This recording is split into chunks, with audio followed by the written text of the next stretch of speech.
Ketemu lagi dengan Om Gadot. Ya, malam ini kita akan bahas tentang race control, OBS, dan sedikit rigid. Yang jangan dilupakan nanti di akhir video sesuai permintaan dari banyak subscriber dan viewer, kita akan bahas tentang tanah ekspansif ya. Apa masalahnya, apa yang terjadi, gimana tentang tanah ekspansif. Karena tanah ekspansif ini memang nyusahin ya, dan sebenarnya tidak cuma di Indonesia, banyak negara juga kesulitan sama tanah ini, sehingga banyak menjadi kajian-kajian di jurnal-jurnal teknik sipil. Oke, kita mulai videonya. Kita jalan ke proyek, langsung menuju ke race control. Ya, race control sudah mulai finishingnya, udah kelihatan ya. Nah, ini kan kelihatan udah mau jadi ya. Oke, ini yang dilakukan sekarang adalah kita nunggu mungkin sekitar 10 hari sampai 2 minggu supaya dindingnya benar-benar kering, jadi bisa mulai dilakukan pengecatan untuk area ini ya. Ini area yang udah finish, tinggal beberapa partisi, tapi juga ada partisi yang masih mau digeser jadi belum dikerjakan karena semuanya harus dapat ACC dulu pada saat mau digarap. Oke, sudah rapi, sudah bersih, itu tinggal di ujung masih ada pasangan dikit. Ya, ini juga pasangan keramiknya mau masuk ke area sana. Nanti setelah ini pengajian selesai, lagi ngaji dinding di sini. Ini belum diaji ya, masih plaster, ini sedang diaji. Nanti pengajian selesai, keramik masuk ya. Plafon masuk, keramik masuk. Ngaji selesai. Tinggal dikit lagi. Hari ini memang pekerjanya banyak yang nggak masuk ya. Soalnya kemarin kan habis bayaran gitu. Biasalah, kalau habis bayaran selalu aja ada yang mau istirahat sejenak, atau habis bayaran terus malamnya mereka pergi-pergi, terus pulangnya kemalaman, terus paginya ngantuk gitu. Ya biasanya orang-orang yang sudah lama di sini ya, yang udah ngerti tempat mana-mana itu yang hilang-hilangan gini. Ya ini juga nih kerja. Ya anggaplah mungkin pekerjanya memang orang Jawa, tapi kita nganggapnya orang lokal karena dia udah bertahun-tahun di Lombok. Grup itu yang nggak masuk.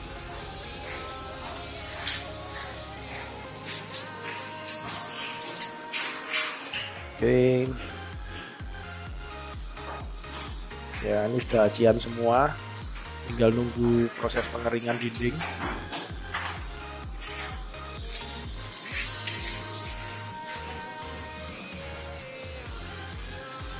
Nah, ini orang plafon ya. Ini lokasi yang di sini banyak kamar-kamar kecil ya. Maksudnya bukan kamar kecil toilet ya. Kantor-kantor kecil itu, sekatnya kecil-kecil di daerah situ. Untuk office-office yang ada di race control. Nah, ini area toilet. Kelihatan manis ya, ada garisnya hitam itu. Border hitam di tembok. Nah, ini keramiknya keramik putih 30-30, bordernya pakai granitile hitam ya. Jadi bordernya memang lebih mewah dari keramiknya jauh. Oke. Habis ini kita akan naik ke lantai satunya race control, atau kita sering sebut lantai 2 ya. Di sini penamaan lantainya terus terang memang rada bikin bingung. Ini lantai dasar, di atasnya lantai 1. Enak lantai 1, lantai 2 gitu ya. Oke, ini tarikan benangnya keramik ya. Jadi keramiknya itu mesti dipastiin dari sebelah sana itu nanti ketemu di sebelah sininya. Jadi nggak boleh miring, nggak boleh muntir, semuanya harus pas. Oke, ini shaft lift. Kita naik ke lantai 1. Oke. Nah, ini atapnya race control ini udah mulai dibongkarin. Yang atap lumbungnya selesai dibongkar hari ini ya, sore tadi selesai bongkar semua, jadi atapnya sudah nggak ada. Nah, kalau ini atap limasannya udah habis, udah dibongkar. Ya ini atap race control ya, udah bongkar. Nanti akan jadi atap miring satu arah. Itu spesialis dari yang ngerjakan starter bar ya. Starter bar itu stack untuk mulai biasanya ini pakai chemical anchor ya, chemical anchor ini dikerjakan by PP.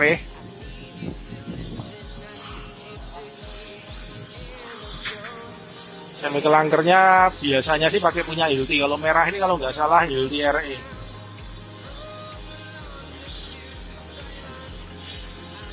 Yo, garam apa? Garam apa?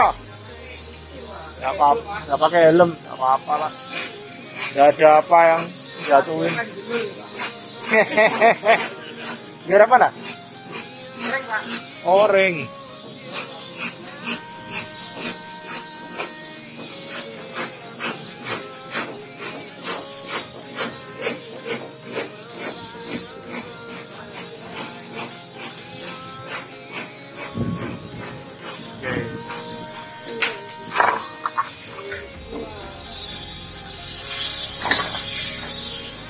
Sama ini ya, perubahannya atap.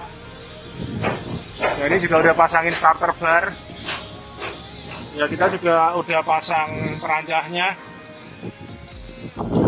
Oke, jadi nanti begitu udah siap langsung dikerjakan. Pasang bondek, ini pakai bondek, pasang bondek, langsung pas gelar besi cor. Ya, ini mau ditutup yang ini. Yang sebelah sini ini yang nantinya tetap atap baja.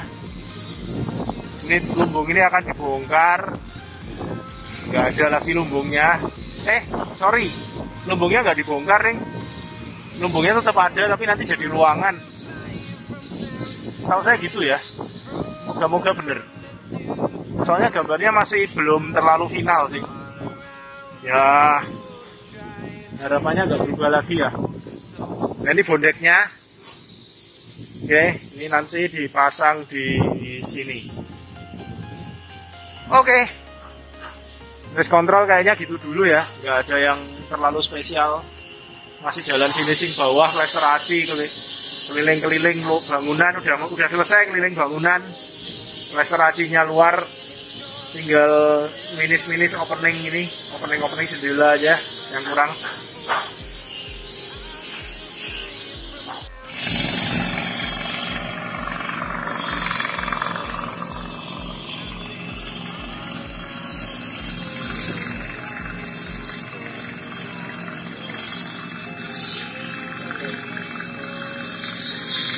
Mungkin loh ya, mungkin yang di tengah itu ditinggalin di block out itu untuk jalur pipa nantinya.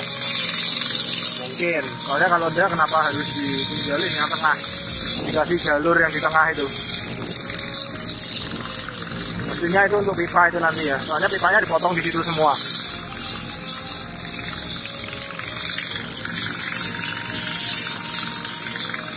Ini tanda-tanda proyek mau selesai itu kayak gini, tanda-tanda proyek mau selesai.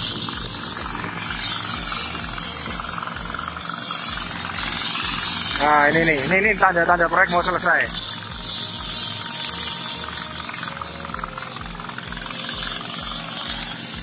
Oke, udah lihat ya, itu tanda-tanda proyek mau selesai. Jadi, semua kontraktor akan pakai semua material sisa untuk bisa dipakai untuk progres. Ya, kalau proyek baru mulai itu nggak ada kayak gitu ya. Material sisanya biasanya cenderung dikumpulin untuk dipakai nanti atau dibuang-buang.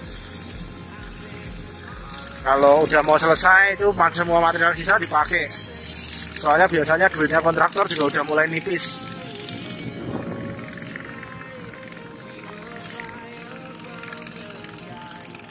Ini kayaknya nih batch terakhir dari pengecoran pedok yang area garasi tim ya. Soalnya kalau ngelihat ini di sebelah sini udah nggak ada starternya ya. Besinya diputus. Terus cornya bekistingnya ditutup. Bekistingnya ditutup rapat. Jadi ini udah nggak ada lagi sambungannya ke sini. Dipisahin. Oke, titik akhir dari pembangunan sirkuit ini makin kelihatan. Semoga semuanya berjalan sesuai dengan rencana dan bisa menjadi kebanggaan untuk negara kita. Siap.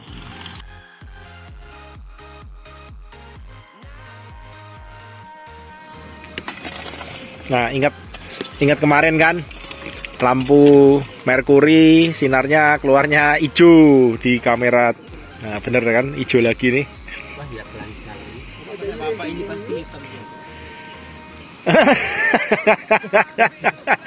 Dia pakai kacamata hitam ya hitam semua. Tadi padahal ada, kamu tanya kenapa gelap,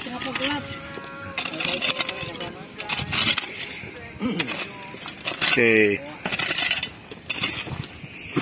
Tanya sama Saipul nih, Saipul. Pul, kapan ngecor lagi? Ya, 2 hari lagi, Pak. 2 hari lagi, minggu berarti? Iya, Pak. Oh, minggu berapa palkep rencananya? 6, Pak. 6 lagi? Iya, Pak. Ini total berapa sih palkepnya? 24. 24. Berarti akhir minggu depan bisa habis ya? Nah, ini betonnya nih, Pak. Beton borpelnya keras kayak gini loh, Pak. Iya. Aja berapa hari itu. Kita harus ngebal lembur sampai jam 2 aja, Pak. Kalau mau ngubar kita. Jangan. Ya kan besi udah datang itu. Ntar Ya, kita besi udah datang. gitu, Pak. Tambahin orangnya. Daripada dilemburin jam 2 mendingan tambahin orangnya. Iya, ya. Mana Pak. kalah gondang itu. Tapi dia tadi kemarin aja udah ngilangin gerinda. Ya udah tadi udah pesan sama Pak Denny, Pak. Oh, mesen dibeliin. Hilang kan berarti yang kemarin? Hilang, Pak, beneran. Ah. Di itu, Pak. Kan ada lampu di sana di dekat papak itu, Pak. Heeh. Sana terus pas pulang semalam nggak ada yang ingat. Kita juga yang duduk di sana padahal kita duduk nggak ingat juga, Pak. Memang udah gimana ya, Pak? Udah desnya hilang. Pembelaan diri standar banget. Sudah takdirnya hilang. Iya, Pak.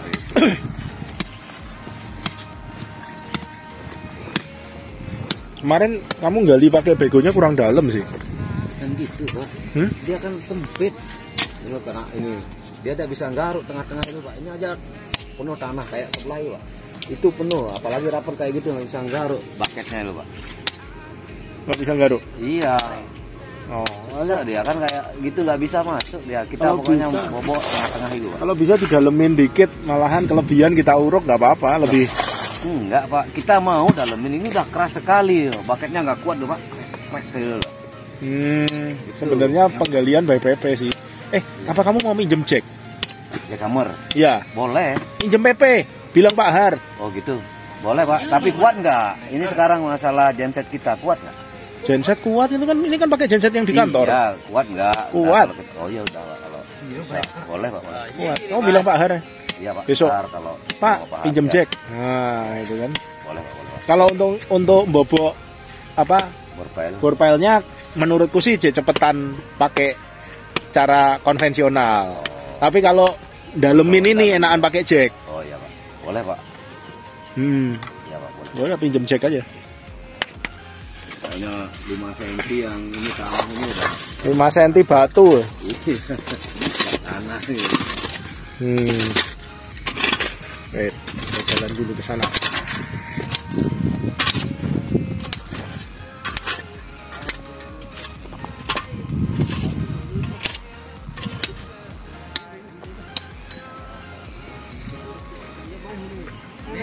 Nah, ya ini kalau lampu merkuri itu memang gini ya, dia nggak bisa nyala terus. Dia kayak ada timernya itu. Nanti kalau udah nyala berapa lama mati itu, mati berapa menit, terus nyala lagi gitu. Yang jadi masalah itu kalau matinya bareng-bareng.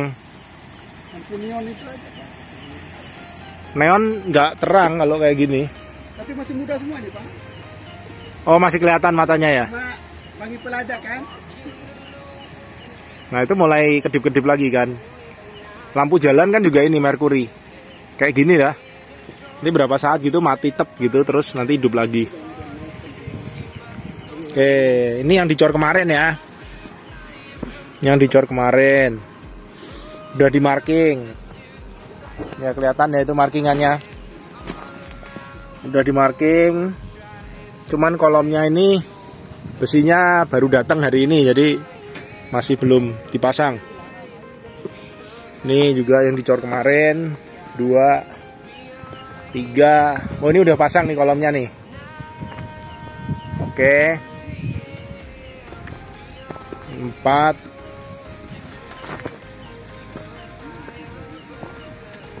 Ya 5, 6 ya kemarin ya. 3 udah dipasang kolomnya. Kayaknya yang 3 ini langsung deh. Iya, ini kolomnya dilangsungin nih kemarin, nggak disetek. Cuman yang 3 itu terpaksa disetek soalnya besinya habis. Oke, ini udah siap ini. 1, 2.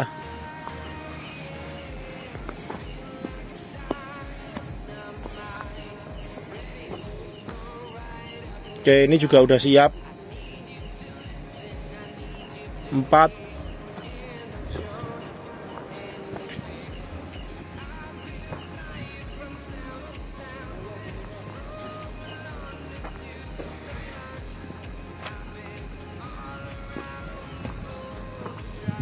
Nah, itu nyala lagi tuh lampunya.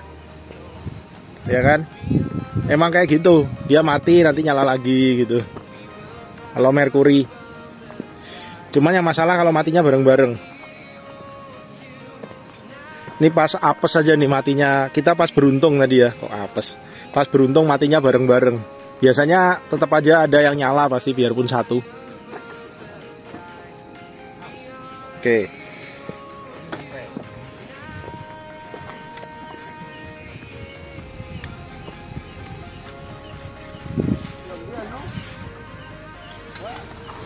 Oke, gitu dulu. Kita ketemu lagi besok ya.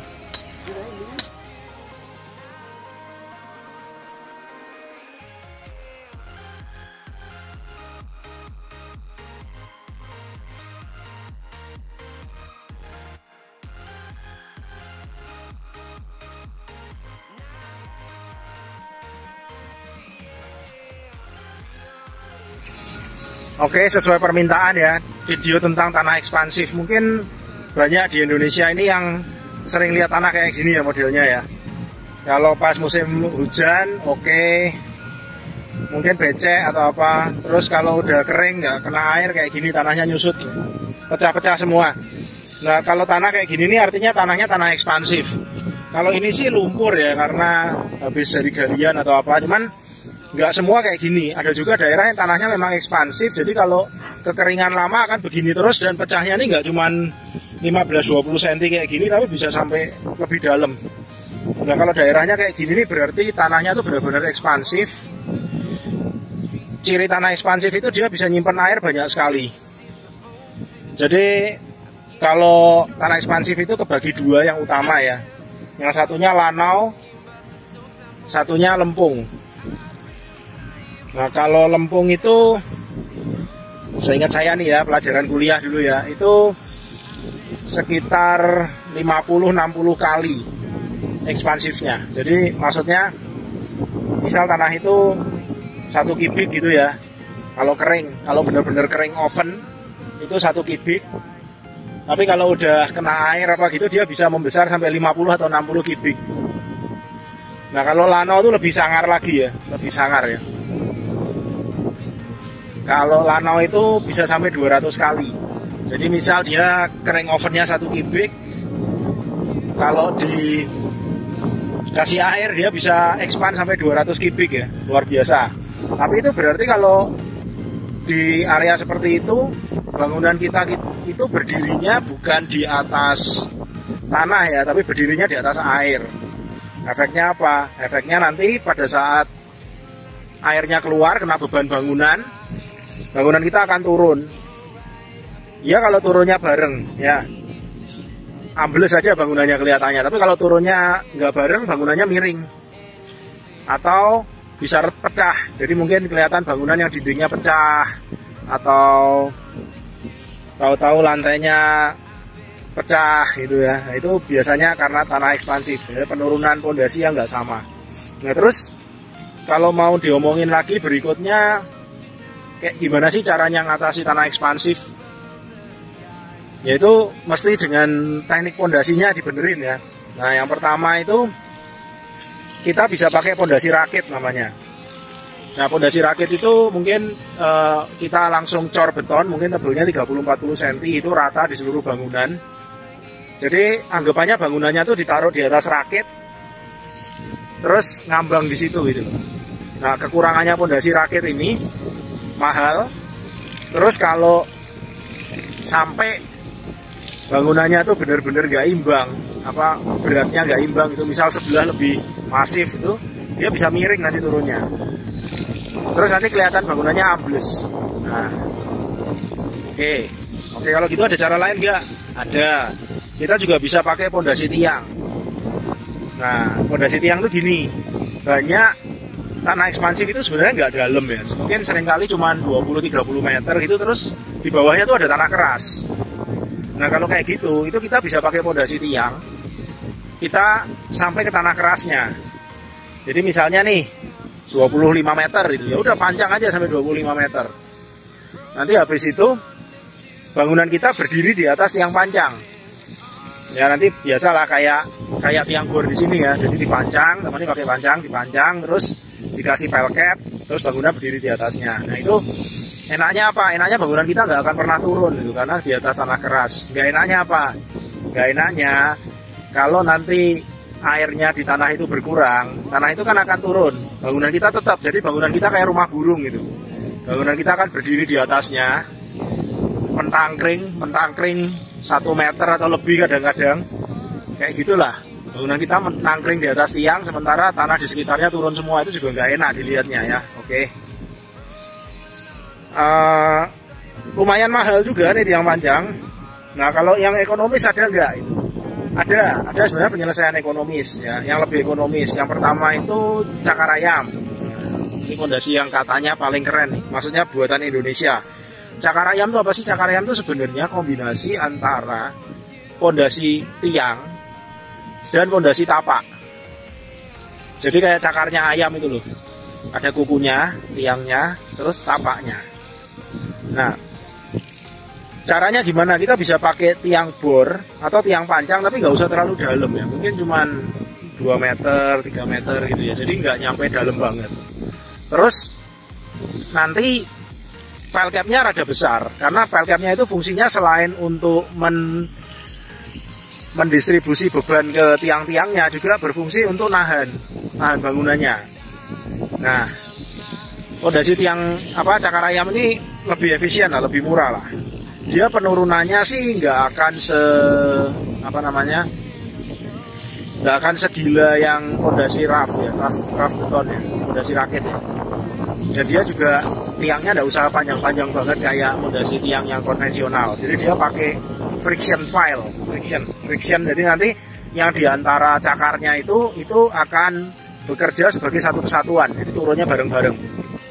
Tapi cakar ayam ini juga tetap masih mahal ya. Kalau untuk bangunan sederhana tuh nggak masuk ya. Maksudnya mahal lah. Apa sih yang paling murah? Kalau setahu saya ya paling murah untuk model tanah kayak gitu pakai terucuk. Jadi kita pakai kayu gelam atau bambu. Itu syaratnya tanahnya mesti cukup berair ya. Jadi kalau kayak kayu gelam atau bambu itu kalau tanahnya sempat basah, sempat kering, basah kering gitu rusak dia. Tapi kalau air terus sekalian nggak pernah kering itu nggak apa-apa. Jadi kita pakai bambu atau kayu gelam, kita pancang, mungkin dalamnya 2-3 meter, 3 atau 4 meter ya. Tiap jarak 60 cm. Jadi habis kita pancangin rata tiap jarak 60 cm, atasnya kita kasih fondasi, terus di tanah baru dipadetin, bangunan kita berdiri di situ.